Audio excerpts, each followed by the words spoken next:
ರನ್ಯಾಳ crime partner Tarun Raj ಏನ್ ಹೇಳಿಕೆ ಕೊಟ್ಟಿದ್ದಾನೆ ವಿಚಾರಣೆ ವೇಳೆ ನೋಡ್ತಾ ಹೋಗೋಣ.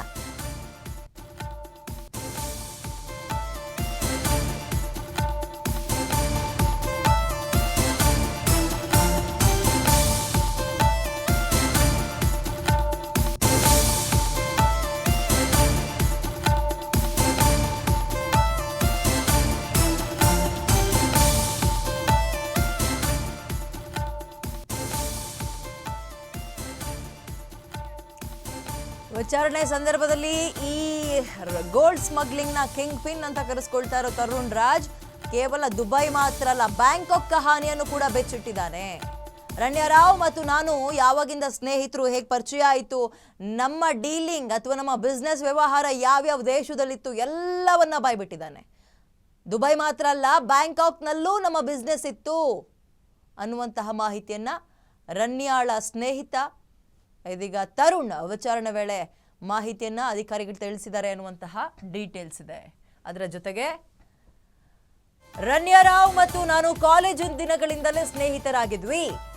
ಆ ಸ್ನೇಹದ ಮೇಲೆ ಒಂದು ಕಂಪನಿಯನ್ನ ದುಬೈನಲ್ಲಿ ಮಾಡಬೇಕು ಅಂತ ಪ್ಲಾನ್ ಮಾಡಿದ್ವಿ, ಹಾಗೆ ಓಪನ್ ಕೂಡ ಮಾಡಿದ್ವಿ.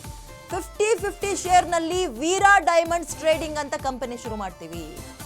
ವ್ಯವಹಾರಕ್ಕೆ ಅಂತ ದುಬೈನಿಂದ ಚಿನ್ನ ಆಮದು ಮಾಡ್ಕೋತಾ ಇದ್ವಿ ನಾವು. ದುಬೈ ವ್ಯವಹಾರದಲ್ಲಿ ರಣ್ಯಾರಾವ್ ಏಕೈಕ ಹೂಡಿಕೆದಾರರಾಗಿದ್ಲು. ನನ್ನ ಪಾತ್ರ ಅದರಲ್ಲಿ ಏನು ಅಂತ ಹೇಳ್ತೀನಿ. ದುಬೈನಲ್ಲಿ ಡೀಲರ್ಗಳಿಗೆ ವಿದೇಶಿ ಕರೆನ್ಸಿಯಲ್ಲಿ ಹಣ ಪಾವತಿ ಮಾಡಿದ್ವಿ ನಾವು. ಎಲ್ಲ ಹಣ ಹವಾಲಾ ಮೂಲಕವೇ ಸಂದಾಯ ಆಗ್ತಿತ್ತು ಅನ್ನುವಂತಹ ಇಂಟ್ರೆಸ್ಟಿಂಗ್ ಸುದ್ದಿಯನ್ನ ಬಾಯ್ಬಿಟ್ಟಿದ್ದಾನೆ ತರುಣ್. ನಾವಿಬ್ರು ಕಾಲೇಜು ದಿನಗಳಿಂದಲೇ ಸ್ನೇಹಿತರಾಗಿದ್ವಿ. ಆ ಸ್ನೇಹದ ಮೇಲೆ ಒಂದು ಕಂಪನಿ ಅಥವಾ ಬಿಸ್ನೆಸ್ ಶುರು ಮಾಡಬೇಕು ಅಂತ ಪ್ಲಾನ್ ಮಾಡಿದ್ವಿ. ಹಾಗೆ 50-50 ಶೇರ್ನಲ್ಲಿ ಈಗ 100 ರೂಪಾಯಿ ಬಂದರೆ ನನಗೆ 50, ನಿಂಗೆ 50 ರೂಪಾಯಿ, ಈ ರೀತಿಯಲ್ಲಿ ವೀರಾ ಡೈಮಂಡ್ಸ್ ಟ್ರೇಡಿಂಗ್ ಅಂತ ಕಂಪನಿಯನ್ನು ಶುರು ಮಾಡಿದ್ವಿ ವ್ಯವಹಾರಕ್ಕೆ ಅಂತ.